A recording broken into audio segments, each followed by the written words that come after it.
बिस्मिल्लाहिर्रहमानिर्रहीम। Dear students, अस्सलाम वालेकुम। आज का हमारा टॉपिक है Bohr's model of hydrogen atom. अब बोहर्स एटॉमिक मॉडल से पहले आप लोग रदरफोर्ड एटॉमिक मॉडल के बारे में पढ़ चुके हैं और उसके बारे में जो उस पर ऑब्जेक्शंस थे ये भी आप पढ़ चुके हैं। रदरफोर्ड एटॉमिक मॉडल में आपने देखा था कि वो सोलर सेल जैसा मॉडल था कि जिसके सेंटर में न्यूक्लियस जो है वो सन को रिप्रेजेंट करता है और उसके गिर्द जो इलेक्ट्रॉन रिवॉल्व कर रहे हैं वो रिप्रेजेंट करते हैं प्लैनेट्स को। और उस पर जो ऑब्जेक्शंस थे वो भी आप लोगों ने पढ़े हैं। तो इन ऑब्जेक्शंस को एक्सप्लेन करने के लिए उन ऑब्जेक्शन में एक ऑब्जेक्शन ये था कि जो एलिमेंट्स हैं उनका स्पेक्ट्रम लाइन स्पेक्ट्रम होता है, जबकि रदरफोर्ड एटॉमिक मॉडल के मुताबिक एटम्स को कंटिन्यूस स्पेक्ट्रम देना चाहिए। तो इन ऑब्जेक्शंस को रिमूव करने के लिए, इनको ख़त्म करने के लिए नील बोहर साइंटिस्ट का नाम है जिसने एक एटॉमिक मॉडल पेश किया 1913 में, और उसको हम कहते हैं Bohr's atomic model. Bohr's atomic model के जो बेसिक एजम्पशंस हैं या जो मेन पॉइंट्स हैं वो कौन कौन से हैं। सबसे पहला पॉइंट ये है कि electron revolve in one of the circular orbits outside the nucleus, यानी जब इलेक्ट्रॉन न्यूक्लियस के गिर्द रिवॉल्व करता है, इलेक्ट्रॉन न्यूक्लियस के गिर्द घूमता है, तो वो सर्कुलर जिन ऑर्बिट्स में वो घूमता है वो ऑर्बिट सर्कुलर है। इस तरह से है कि जैसे ये न्यूक्लियस है, ये इसके गिर्द सर्कुलर ऑर्बिट्स हैं जिनमें इलेक्ट्रॉन रिवॉल्व कर रहा होता है। और इसी तरह से अब यह है कि हर ऑर्बिट की फिक्स एनर्जी है, एक मखसूस एनर्जी है, और हर ऑर्बिट का एक फिक्स नंबर है जिसको हम कहते हैं क्वांटम नंबर। आप ये मैट्रिक में भी अगर आपको याद हो तो पढ़ चुके हैं। ये फर्स्ट शेल है, इसको नंबर 1 दिया गया है, सेकंड शेल है, इसको दिया गया है नंबर 2, थर्ड शेल को नंबर दिया गया है 3। तो हर शेल को एक फिक्स ऑर्बिट में, फिक्स शेल में इलेक्ट्रॉन रिवॉल्व करते हैं। हर ऑर्बिट की अपनी एक फिक्स एनर्जी है और एक फिक्स नंबर है जिसको हम कहते हैं क्वांटम नंबर। अब इसमें यह है कि electron present in particular orbit, second postulate इसका यह है कि electron present in particular orbit does not radiate energy. अब जो रदरफोर्ड मॉडल है उस पर एक ऑब्जेक्शन ये भी था कि इलेक्ट्रॉन जब न्यूक्लियस के गिर्द रिवॉल्व करता है तो उसको एनर्जी एमिट करनी चाहिए, मुसलसल एनर्जी खारिज करनी चाहिए। तो अब इसका जवाब जो है बोहर्स मॉडल में ये दिया गया है कि हर इलेक्ट्रॉन का अपना एक फिक्स ऑर्बिट है।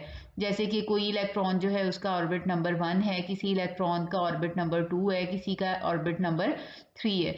तो जो इलेक्ट्रॉन जो है जब तक वो अपने फिक्स ऑर्बिट में रहता है तो वो एनर्जी रेडिएट नहीं करता, एनर्जी ना तो वो एब्जॉर्ब करता है ना ही एमिट करता है। तो फिर वो कब एनर्जी एब्जॉर्ब या एमिट करता है, जब वो अपना ऑर्बिट छोड़ता है। जब इलेक्ट्रॉन अपने ऑर्बिट से जंप करके दूसरे ऑर्बिट में जाता है उस वक्त वो एनर्जी जो है वो एमिट करता है या एब्जॉर्ब करता है। जैसे कि मिसाल के तौर पे फर्ज करें एक इलेक्ट्रॉन ऑर्बिट 1 में था, वो यहाँ से जंप करके ऑर्बिट 2 में या ऑर्बिट 3 में चला गया, तो ऑर्बिट 1 से 2 में या 3 में जाने के लिए वो एनर्जी एब्जॉर्ब करेगा। इसी तरह से कोई इलेक्ट्रॉन ऑर्बिट 3 में था, वहां से वो ऑर्बिट 1 में आया तो वो एनर्जी एमिट करेगा। ऑर्बिट 3 से ऑर्बिट 2 में आया कोई इलेक्ट्रॉन, तब भी वो एनर्जी एमिट करेगा। यानी जब इलेक्ट्रॉन ऊपर वाले ऑर्बिट से लोअर पे आता है तो एनर्जी एमिट करता है, एनर्जी खारिज करता है। जब नीचे वाले ऑर्बिट से ऊपर वाले में जाता है तो उस वक्त एनर्जी एब्जॉर्ब करता है। यानी जब तक इलेक्ट्रॉन अपने ऑर्बिट में रहता है ना ही वो एनर्जी एब्जॉर्ब करता है ना ही वो एनर्जी एमिट करता है। लेकिन जब इलेक्ट्रॉन अपने ऑर्बिट से दूसरे ऑर्बिट में जाता है उस वक्त वो एनर्जी एब्जॉर्ब या एमिट करता है। और जो एनर्जी इलेक्ट्रॉन एक ऑर्बिट से दूसरे ऑर्बिट तक जाने में एब्जॉर्ब करता है यानी जज्ब करता है या एमिट करता है यानी खारिज करता है, उस एनर्जी चेंज को हम कहते हैं डेल्टा ई। डेल्टा ई वो एनर्जी की अमाउंट है जो एब्जॉर्ब होती है या फिर एमिट होती है जब इलेक्ट्रॉन एक ऑर्बिट से दूसरे ऑर्बिट में जाता है। और अकॉर्डिंग टू प्लैंक्स इक्वेशन ये जो डेल्टा ई है ये बराबर है एच न्यू के। डेल्टा ई जो है ये आएगा कैसे, E2 माइनस E1। अब इसमें E2 क्या है, E2 जो है इलेक्ट्रॉन जिन दो ऑर्बिट्स के दरमियान इलेक्ट्रॉन की ट्रांजिशन हुई है उनमें से, यानी इलेक्ट्रॉन जिन दो ऑर्बिट्स में मूव किया है उनमें से जिस ऑर्बिट की एनर्जी हायर है, जिस ऑर्बिट की एनर्जी ज़्यादा है वो E2 है, और जिस ऑर्बिट की एनर्जी लोअर है वो है E1। जैसे कि फ़र्ज़ करें अगर इलेक्ट्रॉन ऑर्बिट 3 से ऑर्बिट 1 में आता है तो ऑर्बिट 3 जो है इसकी एनर्जी को हम कहेंगे E2 और ऑर्बिट 1 की एनर्जी को हम कहेंगे E1। इसी तरह से फर्ज करें अगर इलेक्ट्रॉन ऑर्बिट 1 से ऑर्बिट 2 में जा रहा है तो ऑर्बिट 2 हायर एनर्जी का है, इसकी एनर्जी होगी E2, और ऑर्बिट 1 लोअर एनर्जी का है तो इसकी एनर्जी होगी E1। इसी तरह से अगर इलेक्ट्रॉन ऑर्बिट 2 से ऑर्बिट 3 में जाता है तो ऑर्बिट 3 हायर एनर्जी का है तो इसकी एनर्जी को हम कहेंगे E2, क्योंकि ऑर्बिट 3 हायर एनर्जी का है तो हायर एनर्जी वाले को हम कहेंगे E2, और ऑर्बिट 2 लोअर एनर्जी का है तो इसकी एनर्जी को हम कहेंगे E1। यानी जिन दो ऑर्बिट्स के दरमियान इलेक्ट्रॉन गया है उनमें से ज़्यादा एनर्जी वाले ऑर्बिट की एनर्जी E2 कहलाएगी और कम एनर्जी वाले ऑर्बिट की एनर्जी E1। ये बात आप जहन में रखें कि जो ऑर्बिट न्यूक्लियस के नज़दीक होता है उसकी एनर्जी कम होती है, जो जो ऑर्बिट न्यूक्लियस से दूर जाते हैं एनर्जी ज़्यादा होती जाती है। यानी फर्स्ट शेल की एनर्जी कम है, सेकंड की उससे ज़्यादा होगी, थर्ड की उससे ज़्यादा होगी, फोर्थ की उससे ज़्यादा, एंड सो ऑन। और ये एनर्जी डिफरेंस डेल्टा ई किसके बराबर है? ये बराबर है एच न्यू के। ये आप पहले भी पढ़ चुके हैं, ये पिछले लेक्चर में मैं आपको ये इक्वेशन करवा चुकी हूँ। तो ये चेंज इन एनर्जी बराबर होगा एच न्यू के। इसमें आपको पता है कि एच जो है ये प्लैंक्स कांस्टेंट है और न्यू जो है फ्रीक्वेंसी ऑफ फोटोन, यानी एनर्जी एब्जॉर्ब या एमिट होती है लाइट की शक्ल में, तो उस लाइट के पैकेट को हम फोटोन कहते हैं, और डेल्टा ई उस फोटोन की एनर्जी होगी और न्यू उस फोटोन की फ्रीक्वेंसी होगी। ठीक है, ये तो था थर्ड पॉस्टुलेट। और फोर्थ पॉस्टुलेट जो है वो ये है कि electron can revolve only in those orbit which have fix angular momentum. अब मोमेंटम क्या है? अगर आपको याद हो तो आप फिजिक्स में पढ़ चुके हैं कि mass multiplied by velocity, mass और वेलोसिटी के प्रोडक्ट को हम कहते हैं मोमेंटम। अगर कोई बॉडी सर्कुलर पाथ में मूव कर रही हो, दायरे में मूव कर रही हो, तो उस वक्त उसका जो मोमेंटम होता है उसको हम कहते हैं एंगुलर मोमेंटम। ठीक है, स्ट्रेट पाथ में मूव कर रही है तो सिंपल मोमेंटम होता है, वो होता है mv। और अगर सर्कुलर पाथ में बॉडी मूव कर रही है, दायरे में हरकत कर रही है, तो उस वक्त उसका मोमेंटम कहलाता है mvr, एंगुलर मोमेंटम। अब इसमें m क्या है? m उस बॉडी का मैस होता है, v उस बॉडी की वेलोसिटी होती है, और r क्या है?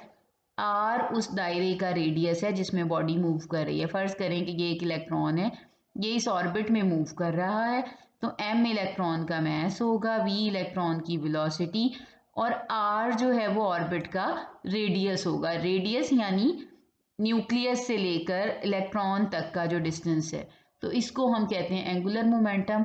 और इलेक्ट्रॉन जो है वो हर ऑर्बिट में मूव नहीं कर सकता, सिर्फ उन ऑर्बिट्स में मूव करता है जिनका फिक्स एंगुलर मोमेंटम हो, और ये एंगुलर मोमेंटम जो है ये डिपेंड करता है क्वांटम नंबर पे। ठीक है, और ये एंगुलर मोमेंटम जो है ये बराबर होता है, ये एंगुलर मोमेंटम जो है mvr जो है इट इज इक्वल टू इधर h ओवर 2 पाई, ये h ओवर 2 पाई होता है, या फिर इसका इंटीग्रल मल्टीपल। इंटीग्रल मल्टीपल से क्या मुराद है कि इस h ओवर 2 पाई को हम किसी भी इंटीजर यानी होल नंबर n से मल्टीप्लाई कर दें। अब ये n जो है इसकी वैल्यू 1 भी हो सकती है, 2 भी, 3 भी। ये वैल्यूज़ कहाँ से आती हैं? ये ऑर्बिट्स के क्वांटम नंबर हैं। अगर इलेक्ट्रॉन पहले ऑर्बिट में है तो क्वांटम नंबर है उसका 1, तो उस सूरत में हमारे पास mvr बराबर हो जाएगा h ओवर 2 पाई के। क्यों? क्योंकि n की वैल्यू 1 है। इसी तरह अगर इलेक्ट्रॉन सेकेंड ऑर्बिट में चला गया है तो उस वक्त n की वैल्यू 2 हो जाएगी। फिर एंगुलर मोमेंटम किसके बराबर होगा? ये बराबर होगा ऐसी सूरत में 2h ओवर 2 पाई के, क्योंकि अब n की वैल्यू जो है वो 2 है, तो ये बराबर हो जाएगा 2h ओवर 2 पाई के। अगर इलेक्ट्रॉन थर्ड ऑर्बिट में चला जाता है तो n की वैल्यू हो जाएगी 3 और एंगुलर मोमेंटम बराबर हो जाएगा 3h ओवर 2 पाई के। इसी तरह से अगर इलेक्ट्रॉन चौथे शेल में मौजूद हो फिर n की वैल्यू हो जाएगी 4 और एंगुलर मोमेंटम हो जाएगा बराबर 4h ओवर 2 पाई के। ठीक है, यानी ये एंगुलर मोमेंटम की जो हमारे पास वैल्यूज़ हैं, तो हम कह सकते हैं कि जो एंगुलर मोमेंटम है वो या तो h ओवर 2 पाई होगा पहले शेल के लिए, सेकंड शेल के लिए इसकी क्या वैल्यू होगी 2h ओवर 2 पाई, थर्ड शेल के लिए इसकी क्या वैल्यू होगी 3h ओवर 2 पाई, फोर्थ शेल के लिए इसकी क्या वैल्यू होगी 4h over 2 pi, and so on. ये था कि हमारा एंगुलर मोमेंटम और इलेक्ट्रॉन सिर्फ उन्हीं ऑर्बिट में रिवॉल्व करेगा जिनमें एंगुलर मोमेंटम जो है h/2 हो या फिर इसका इंटीग्रल मल्टीपल हो। ठीक है, अब इसमें इलेक्ट्रॉन जो है इन्हीं ऑर्बिट्स में रहेगा। तो ये जैसे फर्स्ट ऑर्बिट में मूव कर सकता है इलेक्ट्रॉन, सेकंड में कर सकता है। फर्स्ट और सेकंड ऑर्बिट के इन बिटवीन, इसके दरमियान में जो जगह है, यहाँ इलेक्ट्रॉन रिवॉल्व नहीं कर सकता। इसी तरह सेकंड ऑर्बिट के बाद इलेक्ट्रॉन थर्ड ऑर्बिट में रिवॉल्व कर सकता है। सेकंड और थर्ड ऑर्बिट के दरमियान में जो जगह है, यहाँ इलेक्ट्रॉन मूव नहीं कर सकता, वो यहीं पे रहेगा, या फर्स्ट ऑर्बिट में रहेगा, या इलेक्ट्रॉन सेकंड ऑर्बिट में रहेगा, या थर्ड में रहेगा। इनके दरमियान वाली जगहों पे इलेक्ट्रॉन मूव नहीं कर सकता। तो हम कह सकते हैं कि जो एंगुलर मोमेंटम है वो है या तो h/2 है या फिर h/2 का इंटीग्रल मल्टीपल, यानी h/2 को आप 2 से मल्टीप्लाई कर दें, 3 से मल्टीप्लाई कर दें, 4 से, एंड सो ऑन। तो हम कह सकते हैं कि एंगुलर मोमेंटम इज क्वांटाइज्ड। ठीक है, तो ये था हमारा आज का लेक्चर। इसमें हम लोगों ने बोहर्स एटॉमिक मॉडल के पोस्टुलेट्स पढ़े हैं।